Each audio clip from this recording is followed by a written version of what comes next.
Я приветствую вас, дорогие друзья, уважаемые гости и подписчики моего канала. Всем большое спасибо за то, что следите за новыми выпусками и нашими встречами с Юрием Дудкиным. Юрий, приветствую вас. Здравствуйте, Александр. Рад видеть. Взаимно. Юрий Анатольевич, много вопросов, конечно, но самый, наверное, главный – это обновленная такая колода карт у Зеленского, которая, собственно, находит свое отражение или найдет ли свое отражение в характере, да, продолжения войны, боевых действий и всего прочего. Министр обороны Умеров как бы уже стал секретарем СНБО, а на его пост заступил Шмыгаль. Ну и Шмыгалю уже нарезали задания, и, собственно, он как бы в позиции министра входит в курс дела, и первое и основное – это, конечно, нарастить удары по российской территории. Вместе с этим сегодня очень тревожная информация, на официальном уровне ее как бы опровергают, но некоторые паблики до сих пор как бы раскручивают, что ударили по Запорожской атомной электростанции. Она официально, в общем, там это недостоверная считается информация, там этот пожар к самой станции не имеет отношения, сообщает там в тех же соцсетях сама станция, но как-то вот, знаете, тоже такой момент совпадения, да? Опять-таки, на уровне слухов все поехали в Лондон, ну, как бы отработали. Депутаты, министры, да и сам Зеленский, вроде говорят, тоже будет в Лондоне. Скоро у Зеленского будет любимая песня «Я уеду жить в Лондон». Ну, там не столько жить, там же бой Усика ночью, да? И поэтому все поедут смотреть на Усика. Ну, те, кому можно, а те, которые могут себе позволить, ну, чтобы поддержать Усика в бое с Дюбуа. Вообще какой-то цинизм. То есть бьют около или рядом с Запорожской атомной и сваливают. Запускают массу дронов и валят. И когда сваливают, соответственно, нарастают удары российские по территории Украины. Парадокс какой-то. Что думаете по поводу, новые места для кроватей обновят каким-то образом боевые действия и характер противостояния? Тут уже, наверное, не кровати, понятное дело, кровати в борделе. Вот. А когда началась война и льется кровь, тут уже, как говорится, носилки в аду, я бы так сказал, вместо кровати.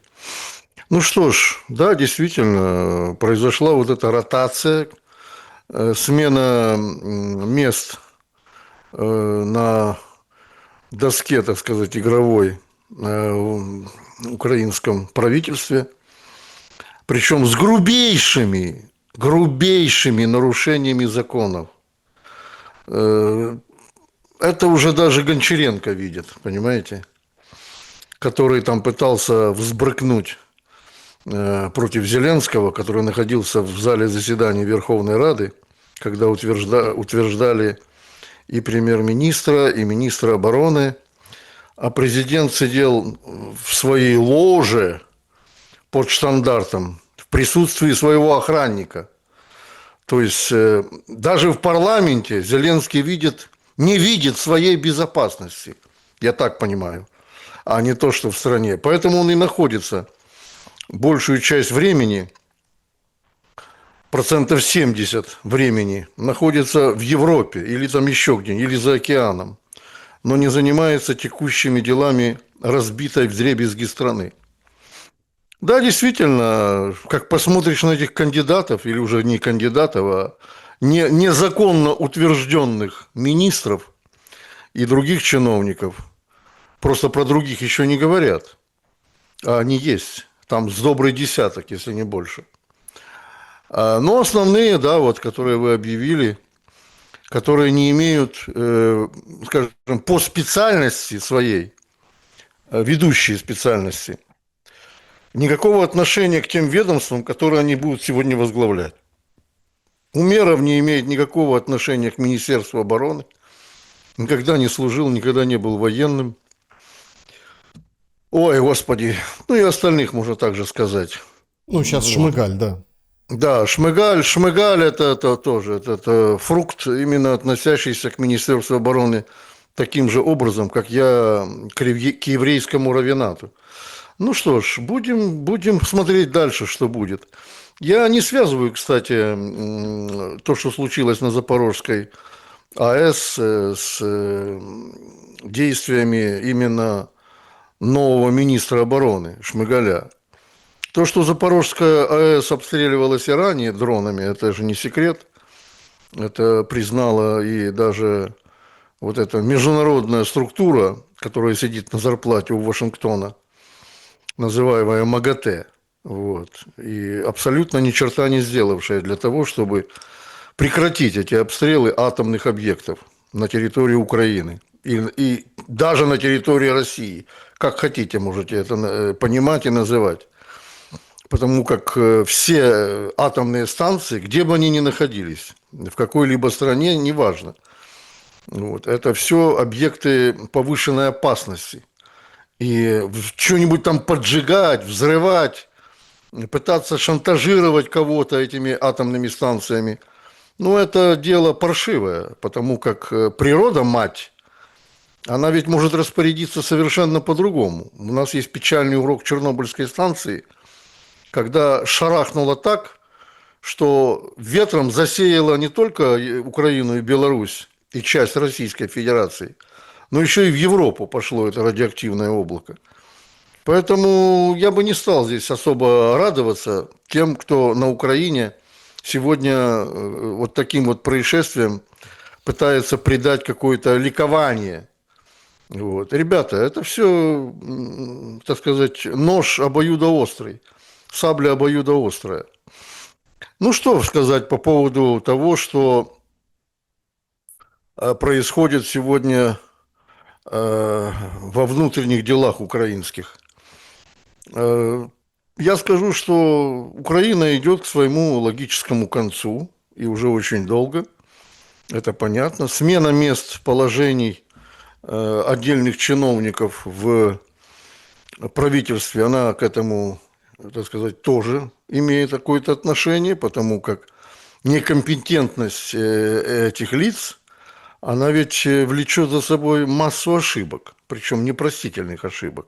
Государством, социальным социумом таковым, какое есть, еще осталось в Украине, никто не занимается. Вот. Продолжают издаваться какие-то абсолютно популистские, идиотские законы. Правительство принимает, опять же, какие-то популистские, непопулярные решения. Вот. А все это выливается на головы, на плечи граждан Украины, которые уже действительно находятся в таком положении идиотском, в таком бесправном положении, я бы сказал, что даже иностранные журналисты, да, того же там Политико или Die Welt, говорят о том, что Украина на сегодняшний день это действительно гетто, из которого выехать невозможно. Уже скоро будет невозможно никому. Готовят детей к войне, причем в массовом количестве. И не только на западе Украины, в частности, в Черкасской области. Есть вот эти военизированные лагеря, где просто строем ведут со школы прямо туда на переподготовку в военизированных этих лагерях, где инструктируют их, ну, уже надо сказать откровенно, профессионалы, которые служили в том же Айдаре, Азове и так далее и тому подобное. Ну что ж, все, как говорится, я еще раз повторюсь, идет к логическому концу. Переговоры, которые объявил сейчас Зеленский приоритетным направлением в Украине, да, и якобы господин Умеров, как представитель старший по переговорам в Стамбуле, именно этим будет заниматься. Я далек от той мысли, что на сегодняшний день Украина готова, так сказать, обговаривать те условия, которые ей выставляет Российская Федерация. Они неизменны, между прочим. Россия не собирается в этих пунктах, в этих условиях что-либо поменять. То есть цели России понятны, цели Украины вообще непонятны. То есть сейчас главное нужно перемирие для Зеленского. Зачем это перемирие? Даже ежу пьяному понятно, что довооружиться, укрепиться, перетасовать, так сказать, переместить какие-то части и подразделения войск, вот, ну и так далее. Там передышка, короче, нужна. Ну, а там и наемнички из-за рубежа подоспеют, особенно из Колумбии. Они думают, что они тут на сафари приезжают, но когда смотришь видео, когда их пленят, они дрожат, как осиновые листы, что-то там лопоча по-испански. Поэтому ждем, Александр. Что будет дальше, посмотрим. Очень интересно в этой связи выглядит колонка Сеймура Херша о том, что Зеленского заменят силой и заменят на Залужного. Да, я читал эту байду. Мгм. Ну что ж вы так сразу? Сеймур Херш, даже когда пишет байду, он, ну, как бы просто так не пишет. Нет, я улыбаюсь, Александр. Сэмюэль Херш, конечно, человек популярный, но я задаю себе вопрос, всегда один и тот же. Какое бы событие ни произошло, кому это выгодно, кому это надо вообще? России? Да плевать России, кажется, заводилой всего этого, что сегодня происходит, да, уничтожению нацизма, я имею в виду. Да плевать, кто там будет в Украине. Залужный, Подлужный, Зеленский, еще кто-то, понимаете? Вот. Это там американцы что-то мутят, вот. Британцы что-то мутят там, да, особенно британцы. Вот. Потому как они не будут отдавать на растерзание своего агента Ми-6, завербованного несколько лет тому назад. Вот. Об этом прекрасно знает господин Мур, сейчас еще пока руководитель Ми-6. Вот он лично вербовал господина Зеленского в этом своем кабинете. Вот. Поэтому плевать вообще-то, я еще раз говорю. Если что-то поменяется там, где-то, может быть, что-то изменится в отношении украино-американского, украино-британского руководства, ну, может быть, ради бога, может поменяются какие-то условия, может быть, будут слишком еще более снисходительны к верхушке вот этой хунты этой, понимаете, украинской. Может быть, действительно будут уже ничего требовать не будут, а лишь бы только, как говорил товарищ Трамп, это вскрылось, Вашингтон-Пост написал об этом, что Трамп якобы в последнем телефонном разговоре пытался увещевать и настаивать в разговоре с Зеленским, наступать на фронтах, да? Ну, это Ну, вот. какая-то лютая дичь со ссылкой на Ну, это украинского... пишет не Вашингтон-Пост, Нет, это со простите ссылкой меня. на украинского чиновника. Украинский Ну, чиновник, какая разница? он может рассказать Но не они такое, это вы же знаете. напечатали, но они же это напечатали, Ну так Вашингтон-Пост. простите, они напечатали то, что он собирался бить, или там в разговоре с Зеленским, говорит, будете бить по Петербургу и Москве? Те говорят, будем. Зеленский говорит, будем, дайте, пожалуйста, оружие. Ну, то есть, это же Financial Times вот это писали. Вышел Белый дом, сказал, ребята, это бред. То есть, так разговор даже никто не строил. Трамп задавал вопросы, ну, просто беседовал, да, с Ну, Зеленским. понятно, да.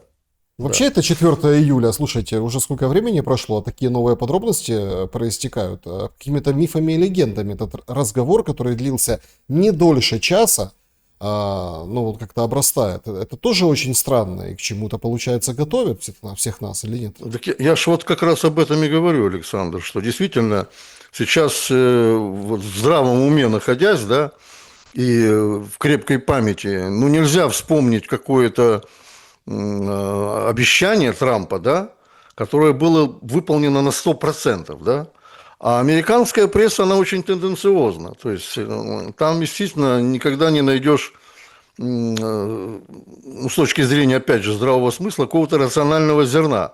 То есть они любую белиберду, которую им сливают, да, превращают в некий антироссийский такой мем, да, который может быть и заглочен обществом, и заглатывается, причем очень здорово заглатывается.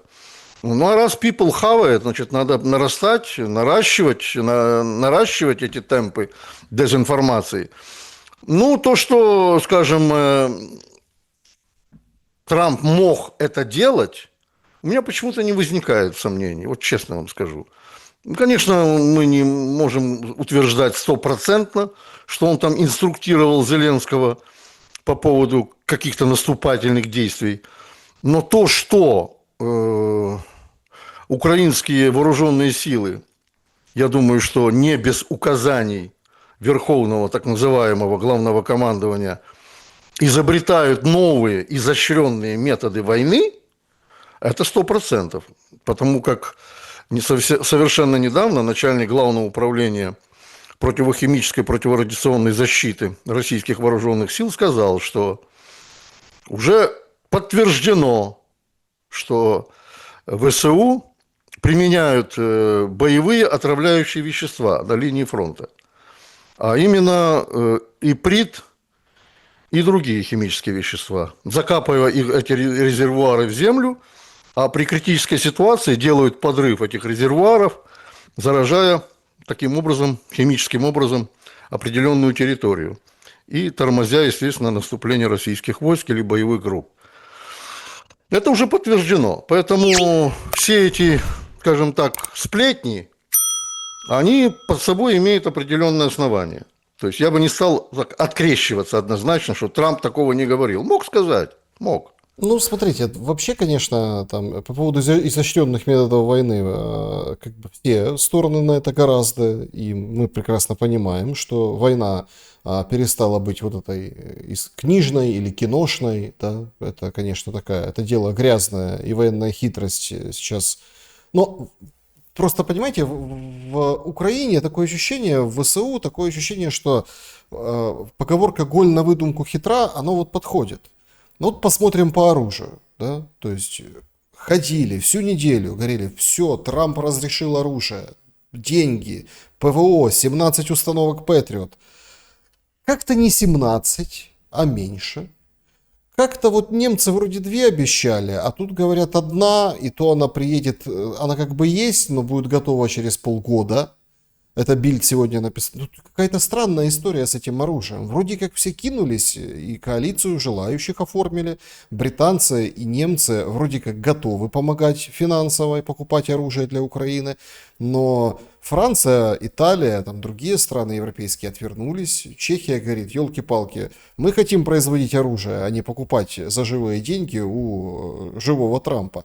В общем, какой-то разброд и шатание наблюдается. Так о каком перевооружении тогда идет речь, если мы, с одной стороны, конечно, это очень хорошая почва для аналитики, но с другой стороны, это ведь тоже подчеркивает, что голь на выдумку хитра, эти крики о том, что Рейтерс пишет, другие, собственно, что вот, а давайте-ка все там экспериментальное вооружение к нам протестируем, вот здесь будет. И вы понимаете, какой действительно произошел ментальный разрыв. Зеленский, представляя правительство, с которого мы начинали, да, говорит о том, что воины и герои вернутся назад домой, когда мы победим врага, Путина. То есть никогда. С одной стороны. А с Да. другой стороны, давайте-ка все экспериментальное оружие. То есть получается, что теперь это не просто Украина, поле боя на Украине, это Полигон. полигон, а и люди как бы подопытные. Да, да, совершенно верно. И причем ведь лопочут такое, не понимая абсолютно, что если они будут либо завозить, либо неважно, там через границу как-то переправлять это новое оружие, как они называют, вот, на территорию Украины, они же сами становятся мишенью. И не просто они становятся мишенью, они там, может, и не становятся, они знают, где прятаться. А то, что граждане Украины становятся мишенью, то, что, скажем, все, что есть на территории Украины, пока еще осталось, будет разрушаться, будет постепенно разрушаться, и страна будет просто превращаться в руины. И я не знаю, сколько понадобится времени для того, чтобы эту территорию потом восстановить, отстроить и так далее и тому подобное. Если она еще останется чистой в свете сказанного выше мною. Поэтому патриоты вот эти, которые обещает Трамп, это все еще пятая вода на киселе. Они, опять же, ну мы же помним прекрасно все эти волны, рекламу этого западного оружия, начиная с джавелинов. Вот. Потом были леопарды, потом были там еще что-то. Я уже даже сейчас не пытаюсь вспоминать. Все считали, что это полная панацея успеха на фронте. Ну, то есть все. получим леопарды, челленджеры там, и абрамсы, все, мы дойдем до Москвы. А бывший там, по-моему, министр обороны Украины, тот вообще говорил, что он мечтает проехаться по Арбату на Абрамсе, понимаете? Ну, дурь несусветная. Вот. Или бред пьяный, в котором они периодически находятся, и наркотический. Но что касается, например, противоположной стороны, да, Российской Федерации, то я могу сказать одно. Патриот никогда не собьет ни один дрон. Это совершенно другого назначения оружия, которое бьет либо по ракетам с дозвуковой и сверхзвуковой скоростью, но не гиперзвуком, либо по самолетам. Самолетов в различные категории. Эта система, как я уже говорил и ранее, она устаревшая довольно-таки, очень дорогая, что немаловажно, очень дорогая. Вот. И в производстве дорогая, и американцы еще, так сказать, никак не нарастят темпы производства этого оружия. А вот что касается противоположной части фронта Российской Федерации, там сделали очень четко ставку на многие типы средств противовоздушной обороны. Ну, например, таких как «Панцирь» и «Тор». Вот эти гусеничные системы пушечно-ракетные противовоздушной обороны, они очень эффективны. Именно с точки зрения противодействия дронам и с точки зрения противодействия противоракетной обороны. Вот. То есть корпорация Ростех, которая на сегодняшний день поставлена задача нарастить темпы производства и количество этой техники, естественно, выполняется и довольно-таки успешно. Никакого аналога в странах НАТО на сегодняшний день этому типу оборонительного, как принято называть, оружия, на сегодняшний день нет. Ну, «Панцирь» оружие довольно-таки уже знакомо многим. «Панцирь С1», СМ. Это в прошлом Тунгуска. Разработано действительно в России в конце 90-х годов.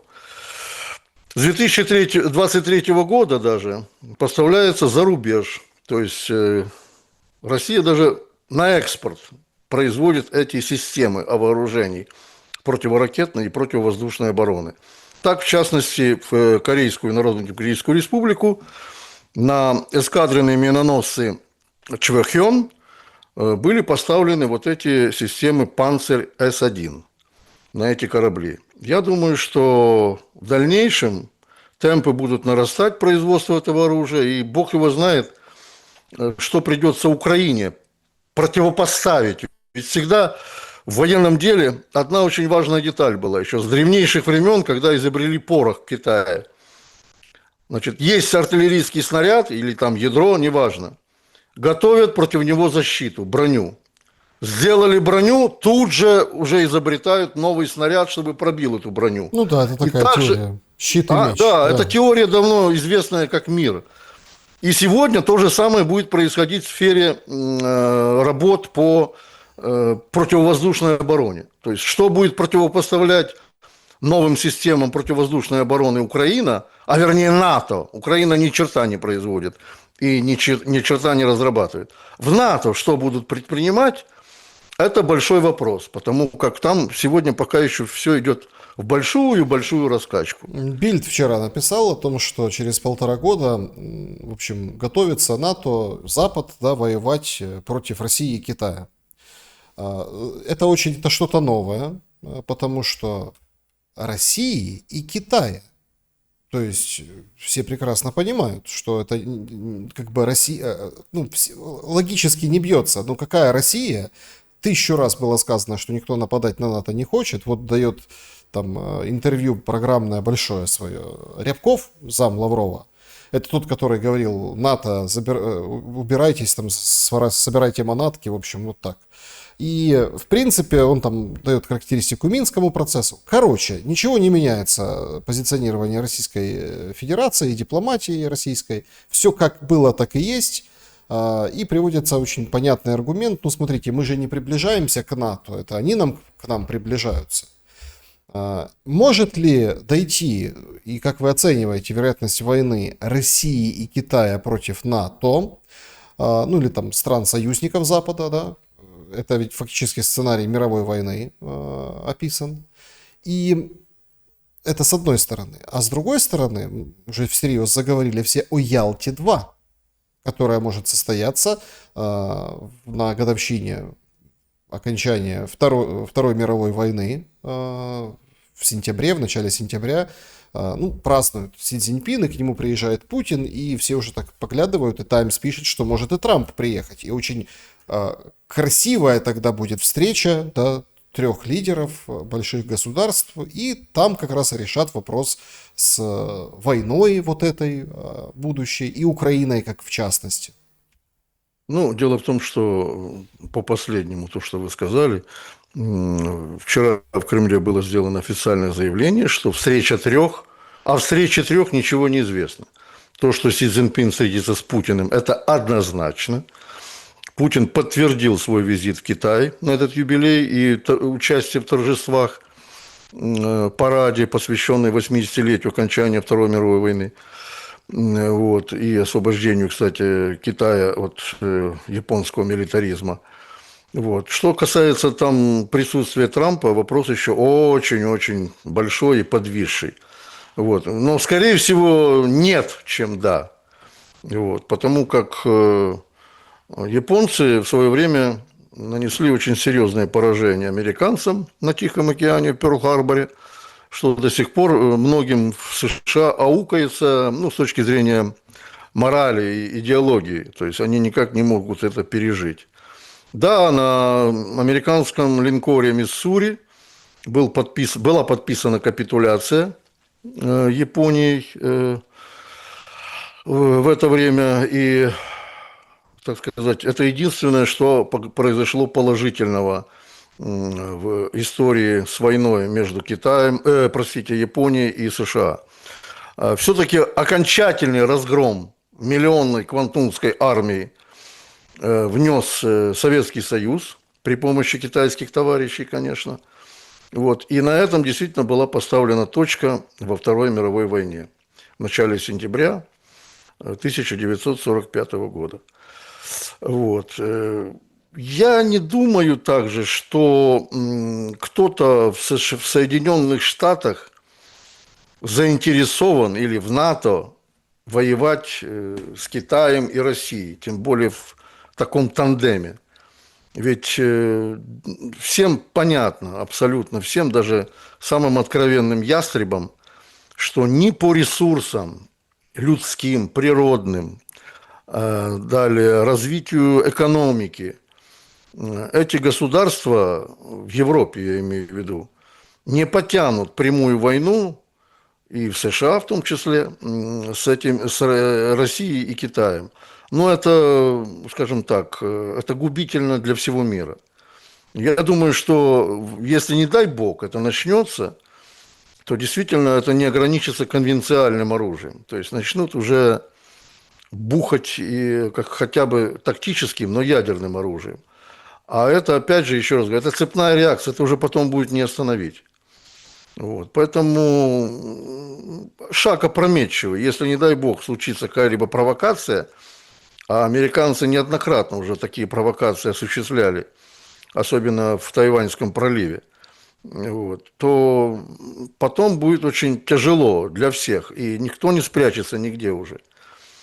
Хотя американцы до сих пор лелеют надежду, что они все-таки находятся где-то там за двумя океанами, с востока и запада, и им ничего не грозит. Ну, сказать, это такое мнение довольно-таки пагубное и ошибочное.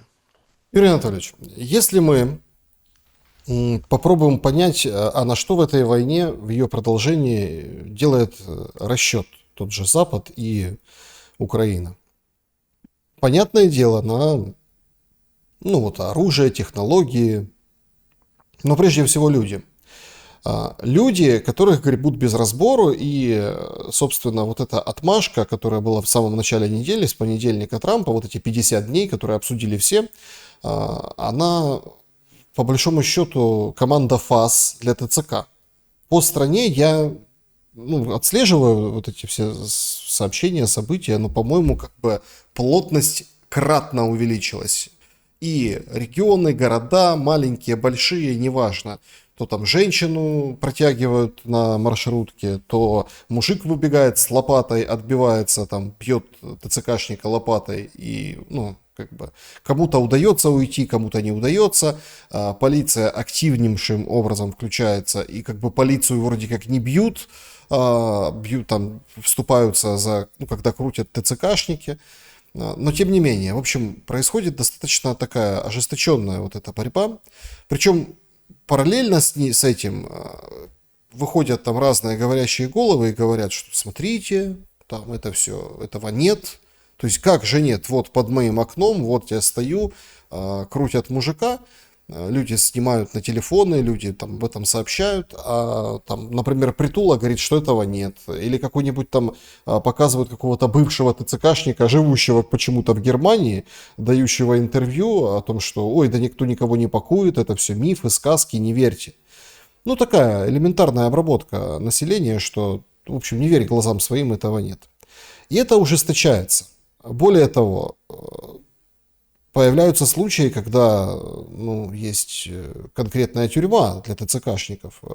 Ситуация в Киеве, и мне почему-то кажется, ровно потому, что она в Киеве произошла, там двоих ТЦКшников, ну, в общем, посадили. Госбюро расследований об этом отрапортовало. Это речь идет о том, что возили там какого-то принятого бусифицированного, да, и никуда не определили, в общем, замордовали и выбросили на ДВРЗ, так сказать, в военкомате. Ну, вот так поступили. Сами же бусифицированные разворачивают оружие и расстреливают сержантов. Ситуация в Черниговщине поразила, конечно, на этой неделе всех. Есть предел этой мобилизации, вот того закошмаривания, которое мы видим? Или, как говорится, цыплят по осени считают? Ну, инициатива в этом окончании, в этом пределе, как вы сказали, она будет исходить не от нынешней власти незаконной. Это понятно. Все-таки народу, людям, которые страдают ежедневно, ежечасно от этого самоуправства, этого какого-то, я уже не знаю, как слова правильно подбирать, но буду стараться вежливо, правового нигилизма этого, люди сами будут принимать меры, причем далеко не правовые, и уже принимают.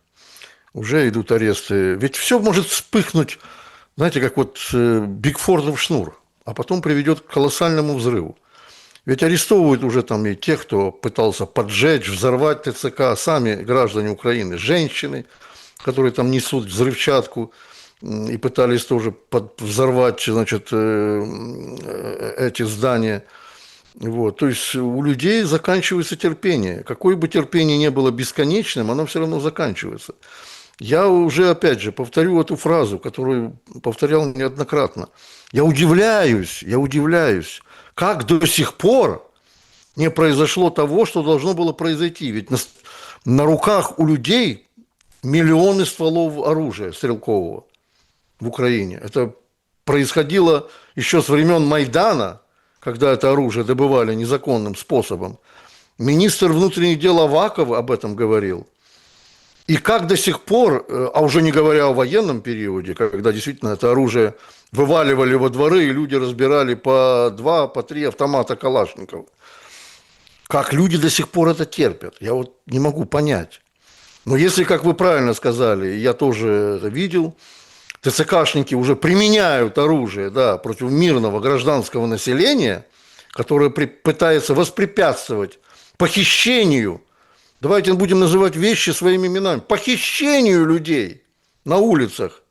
Это не арест, потому что полиция, вот эта так называемая полиция, она уже давно не полиция, это какое-то бандитское ОПГ, которая надела форму, да, вооружилась, и ей дал вот этот незаконный президентик все права по мобилизации. Я думаю, что в период окончания все-таки войны всегда заканчиваются с одной стороны, с чьей-то стороны победой, с чьей-то стороны поражением. Так вот, когда это все закончится, то полиция украинская, нынешняя полиция, будет как раз вне закона. И она будет судима, подсудна. То есть те вещи, которые вытворяют сегодня полицейские, выполняя, помните, как раньше говорили, виконували незаконні накази, колись там оці совітські війська, как они называли советские войска, там в Чехословакии, в Венгрии в 60-х, 50-х годах прошлого века. Так вот, незаконные приказы, которые дают сегодня полиции хватать людей просто среди бела дня на улице, это как раз и есть произвол. Но у нас полиция настолько образована, понимаете, они там закончили десятилетку когда-то, вот, работали где-то там непонятно где, и потом пошли в полицию, нанялись, вот, не имея никакого образования юридического. Они понятия не имеют, что такое свобода личности, да, и что такое права личности. Они понятия не имеют. Ну, это, конечно, был цирк. Это я рассказывал Да? тоже в шуме у себя. Ровно мужика скрутили, ну, там, болевой прием его и держат. А тот пытается, говорит, отпустите. Головой об землю, да? Отпустите. Вот Отпустите, говорит, слезь с меня, встань, я ж никуда не убегаю. А собрались люди, говорят, частный сектор, ровно, говорят, подождите, так у него 3 детей, так а зачем его крутить, ломать и бросать его через бедро и держать? А тут, говорит, вот ну, преступник какой-то. Он говорит, я не преступник, давай поговорим, встанем, что ты хочешь? А говорит, у меня засветился маячок, допустим, да, на тебя. Говорит, а покажи, что предъявляете. Нет, это вот по внутренней системе запрос от ТЦК, рядом мнутся 2 ТЦКшника, полицейский вот крутит этого несчастного мужчину, лет 50 плюс. И тут говорит, подожди, говорит, ну а как это возможно? Ну, тут говорит, у меня такая работа, то есть мне не нужно никаких, у меня есть запрос от ТЦК, я обязан задержание произвести и доставить в ТЦК. Что будет дальше с ним в ТЦК? То есть имеет он Никого право, не волнует, да. не имеет на отсрочку, убьют его по дороге в учебку, или, например, выживет, он станет воином героическим, или, наоборот, там разберутся и вернется домой. Все равно, но болевой прием уже применили, уже мордой в пол положили, уже все, это уже происходит. Говорит, а если я этого не буду делать, меня накажут, говорит полицейский, приводя там свои какие-то внутренние, ну, вот эти там законы, полиции и так далее. То есть абсолютный дурдом. Более того, Да. Скажите, Саша, да, более пожалуйста. того, полиция сегодня пришла к девушке, которой дали по лицу и избили в киевском метро за то, что она там чего-то не так говорит и говорила «Слава Путину». Да? Мужики. А пришла полиция к ней, в общем, там оштрафовали, штраф выписали. Она, говорит, пьяна была, трагедия какая-то, личная драма. И, в общем-то, ну, вот это вот вырвалось. Да. Ничего не помню, говорит. Ничего не так помню. Вот, Саша, одна закономерность, которую вы, в принципе, сказали, но я хочу ее дополнить.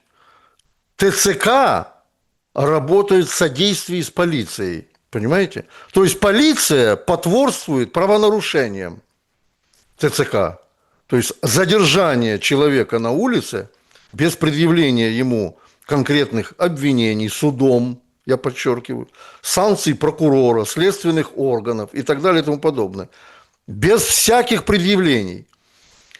Полицию подчинили ТЦК. Вот где здесь хотя бы одна буква или запятая права, юридического права. Это ж просто, я не знаю, ну, наверное, тот дебил, который стоит у руля власти, мог такое придумать. Чтобы полиция содействовала ТЦК. Наоборот, полиция должна блюсти права людей. Она же так и называется правоохоронные органы, если говорить на украинском языке, да? Правоохранительные органы. То есть право должно... Есть закон о полиции, кстати, если уже в конце концов брать с точки зрения функций полицейских. Есть закон о полиции. Там все буквально до запятой расписано. Ведь это, кстати, не такой уж старый закон. Его как раз придумали в тот период времени, когда переименовывали милицию в полицию. Ну, там, естественно, костяк взят со старого закона о милиции, но есть серьезные там изменения, но они ни в коем случае не идут вразрез с нарушениями прав человека. И тем не менее, еще раз говорю, то, что сегодня творится на улицах разных городов Украины, сел, ну, это просто такие, на это не то, что нельзя обращать внимание, нужно бить в набат вообще на международном уровне. А вы мне скажите, кто-нибудь в Европе этим озадачен? Ну, я уже про США вообще молчу. Они говорят, Так, мы далеко... озадачена. Венгрия Да. озадачилась. Они озадачены, они говорят, почему столько в Европе находится людей призывного возраста. Они, правда, вначале их запустили, не зная, так сказать, что творится на самом деле на Украине. А сегодня они, значит, поняв, что их слишком много, да, а каждому человеку, прибывшему в Европу, убегающему от войны, неважно, мужчина это или женщина, или дети украинские, положено социальное пособие. Так они поняли, что это колоссальные деньги. Украина как бы от них избавилась, от этих граждан, хотя они только чистятся гражданами Украины. А Европа на сегодняшний день, Российская Федерация, кстати, между прочим, тоже, платит социальные пособия этим людям. То есть, очень, очень классно придумано, вы знаете. Нет, смотрите, Венгрия озадачилась. И последние вот эти заявления Орбана, санкции, которые введены против командования военного, отвечающего за мобилизацию после убийства ТЦКшниками венгра, и, в общем-то, прошение в Брюссель по санкциям против руководства страны, потому что ну, никакой европерспективы речи быть не может от слова «совершенно» и «совсем». Это не права человека, это людоловство, об этом четко во всеуслышание говорит венгерская сторона. Вопрос только, услышат ли венгерскую сторону или опять на какую-то программу из европейской кубышки дадут денег, Орбан выдохнет и замнут эту тему. Никто никого не будет слушать, это ясно, как божий день. Вы знаете, я скажу, Саша, вам такое, вот в случае вот с этим 18-м пакетом санкций, да, это я так уже перепрыгиваю на другую тему, но это почти одно и то же, в том же ключе, что касается Евросоюза. Я не люблю прогнозов, это для меня табу. Я стараюсь не... Я просто могу высказывать свои мысли, не афиширую их так особо. Вот. Но я вам скажу, что Венгрия и Словакия будут теми государствами, которые максимум через 5 лет выйдут из Евросоюза. Вот попомните мое слово. Следующий после Венгрии и Словакии будет Германия. Это однозначно. Сменится то руководство сумасшедшее, которое есть в Евросоюзе, и все полетит в тартарары. Вот это ясно, как божий день. Вот как они не пытались Фицо нагнуть, да, 2 месяца они его мурыжили в этом Евросоюзе, да, чтобы он, так сказать, подписал эту бумажку и присоединился к этому 18-му пакету санкций. И такие его сломали. С ним лично беседовала вот эта Урсула фон дер Ляйен, фюрер, как его назвал Сергей Лавров, и пообещала ему все. Да, Фицо говорит, вы будете мне компенсировать ту разницу в цене на газ, которую я получаю сегодня от России по дешевой цене, и ту разницу, которую вы мне будете продавать. Это все мы компенсируем, сказала Урсула. Хорошо, говорит, у меня второй вопрос, говорит Фицо. А я должен за нарушение договора между Россией и Словакией выплатить колоссальную неустойку, потому что я в одностороннем порядке выхожу из этого договора. Я нарушаю договор. А я не хочу, говорит, быть подлецом в этом смысле, как глава правительства. Я должен буду, что написано в договоре, следовать этому пунктам этого договора, выплатить, ну, а это, извините меня, несколько миллиардов долларов. Вы мне поможете, мы все вам выплатим. Вот посмотрите, пройдет время, максимум полгода. Ни черта Евросоюз для Словакии не сделает. И это будет тем самым, скажем, толчком для Венгрии и для Словакии по выходу этих государств из Евросоюза. Потому как он превратился в политико-экономический союз, в диктаторский союз, самый настоящий. И, простите меня, вот когда 1 ноября 1993 года создавался Евросоюз, я помню, ну как сегодня, понимаете, вот все эти мантры, которые тогда лились со всех средств массовой информации, что это новое объединение, перспективное. Оно сделает Европу еще более богатой, еще более передовой. Что это будет образцом и даже каким-то конкурентом американской демократии. То есть, ну, плели такое, лишь бы только собрать, так сказать, эту кучку в этот Евросоюз. 21, по-моему, там, да, государство сейчас, в данный момент. Собрали. Но, так сказать, британцы вовремя опомнились. Они сказали, мы хотим самостоятельности. Потому что действительно вот это навязывание вот этого правительства, которое никто не избирает в Евросоюзе. Вот это мне нравится, понимаете? Они годами просиживают там штаны и юбки в этом Евросовете, в Еврокомиссии. Вот. Но их никто не избирает, они друг друга избирают там. Вот. И диктуют всем условия, всем государствам Европы. Не просто условия, а ультиматумы. Ультиматумы диктуют. Поэтому я вижу будущее Евросоюза в очень печальном свете. Очень печальном. Еще такой вопрос, потому что темой этой недели стала новая война при участии Израиля. В общем, ситуация идет из вот этих голландских высот. В общем, друзы, которые живут по одну и другую сторону границы. Сначала, конечно, показывали вот ужасные бывшие аль-каидовцы, да, правительство, теперь правительство Джулани. Значит, они едут, ну, друзов, как говорится, к стенке. Позже, прошло дня 3-4, ровно там наоборот. Какая-то вот странная народная милиция друзов демонстрирует свои трофеи, как они убивают людей. Нетаньяху обращается к своим друзам, говорит, не переходите границу, мы справимся, и наносит удары.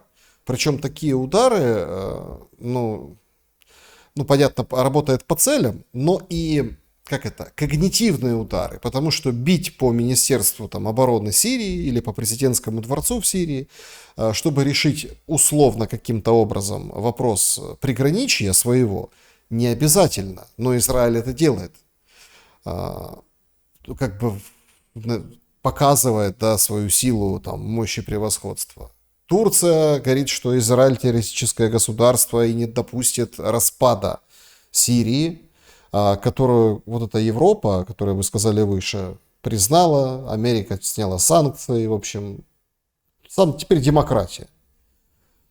Как этот такой достаточно своеобразный конфликт, это обострение, как оно повлияет непосредственно на украинский вопрос? Или такое ощущение, что украинский вопрос уже просто, ну, идет своим треком, и условно сколько ни поджигай, сколько ни чиркай спичкой на Ближнем Востоке, как бы вообще взаимосвязи нет.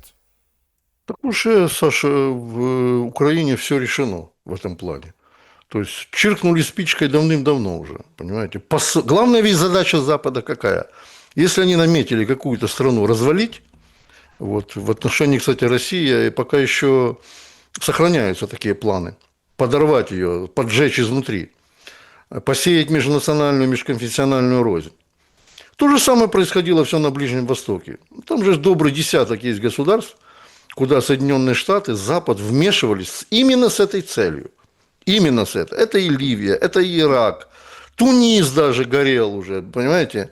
В Алжире это было в Иране, пытались то же самое, там, спящих своих внедрить, чтобы вести вот эту подрывную деятельность, да, по межконфессиональной вражде между шиитами, которых большинство, и суннитами. То же самое в Сирии на сегодняшний день. Все то же самое. Выжили они, наконец, этого Асада, который должен был уйти еще при Обаме. Вот. Он потерпел сокрушительное поражение, естественно, именно также благодаря своей недальновидности, потому как после того, как, так сказать, был разгромлен основной костяк ИГИЛа на территории Сирии, нужно было заниматься политическими реформами, нужно было вести переговоры со всеми племенами и народностями, нужно было начинать политический процесс. Асад этого не хотел. Ну, не хотел, получил, значит. Опять же, помогли, опять же, здесь американцы, которые с помощью своих марионеток среди исламистов Вот, его так сказать, порядочно свергли. Теперь что происходит сегодня в Сирии? То же самое. Сирия разделена на сектора. С севера турки, на востоке есть немножко российских баз. Вот. Весь юго-восток – это американская, так сказать, вотчина. Они оттуда качают нефть, а там, где американцы качают нефть, не переведи Боже, если кто-то начинает вмешиваться туда. Они считают, что это их задний двор, неважно, что это в Сирии, в Венесуэле, которая для них недостижима на сегодняшний день, либо еще где-нибудь. То есть они это считают своей вотчиной. И они будут вытворять все то, что мы сегодня видим. Да, действительно, президент Эрдоган вчера говорил с Путиным по телефону, где они высказали довольно общую позицию по поводу Сирии. Сделал заявление и министр иностранных дел Российской Федерации Сергей Лавров, что Израиль действует вообще с точки зрения международного права тем, что нарушает это право международное, давным-давно уже нарушил. Нарушает, в первую очередь, суверенитет государственный отдельных государств. И что, правильно вы говорите, что всем по барабану. Никто не собирается даже пикнуть. ООН – это карманная организация Соединенных Штатов. Они также получают оттуда зарплату. Поэтому все как было, так и есть. Пока что позиции Вашингтона и Брюсселя, они незыблемы. Вот. И я думаю, что это не последняя точка кипения, будем так говорить, в росте международных конфликтов, когда действительно заполыхает, может быть, еще и Африка. Вот. Потому как там тоже произошли в последние годы, последние 3 года, крушение колониальной системы, а именно крушение колониальной французской системы. Там во многих государствах действительно поняли, что хватит выкачивать из нас национальное богатство, мы, как народ, как государство, имеем право свое на пользование этими национальными богатствами. А Франция, которая господствовала там десятилетиями, а может быть даже и веками, ни на йоту ничего не сделала, чтобы развивать эти государства. Поэтому право сильного, как сегодня, так сказать, уже имеет место быть, это право тех, кто сегодня пытается еще управлять миром и навязывать свою внешнюю политику Соединенным Штатам, европейским государствам, НАТО. Вот, и они будут продолжать этим заниматься. Хотя действительно есть уже серьезное противостояние этому беспределу международному в лице многополярности мира, в лице, в первую очередь, России, Китая и стран БРИКС, где уже действительно задают себе серьезный очень вопрос. А зачем нам доллар в межгосударственных расчетах? У нас есть своя валюта. Вот. Есть, да, конечно, мировые валюты, их, по-моему, 5 или 4, я сейчас не помню, в межгосударственных, так сказать, отношениях торговых для расчета. Но когда сокрушилась вообще, рухнула ВТО, не без помощи Соединенных Штатов, которые создавали эту организацию, когда разрушаются многие договоренности, подписанные, опять же, еще раз говорю, на десятилетия в торговом смысле, когда ведется страшная, просто страшная политика санкций в отношении любого государства, которое только попытается тявкнуть против Соединенных Штатов, то, естественно, весь смысл единой мировой валюты, да, он заканчивается на этом.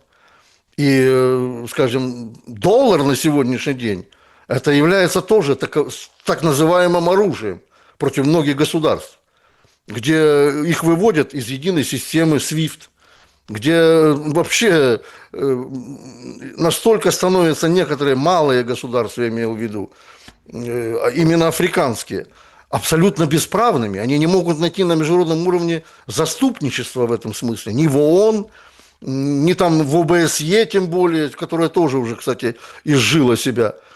То есть все идет, вы вот вспомнили про Ялту, да? Ведь Ялта и Потсдам, они уже то же самое, заканчивают свое предназначение в этом мире. Все думали, что это на века, что это навсегда, когда подписывался послевоенный раздел мира, передел мира. На сегодняшний день есть уже новые тенденции в новом переделе мира. И он уже идет. Опять же, он вялотекущий, как и Третья мировая война. Но этот передел будет. Мы будем еще, может быть, даже свидетелями этого. Юрий Дудкин был моим собеседником сегодня. Спасибо вам большое за время и мысли. Спасибо вам, Александр. Всего доброго. Друзья, берегите себя. Всем добра и света. Увидимся.